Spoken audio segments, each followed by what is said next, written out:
News में 128 आदमी Nepal earthquake में गया।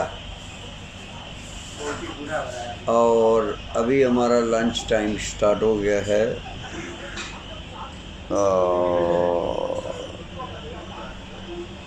ये हमारा डाइनिंग रूम है और वो उस तरफ हमारा गैली है।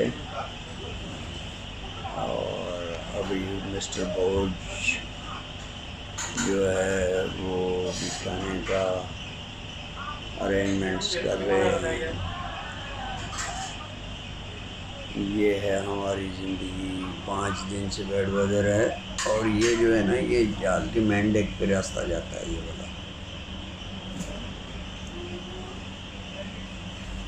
और ये इस तरफ जो है ये हमारा क्रू का डाइनिंग हॉल है और ये ऑफिसर का है dining table.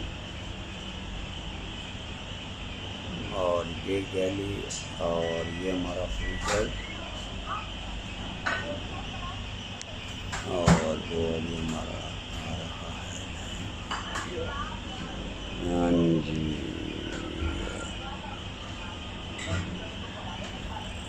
Low ji, thank you भोज भैया।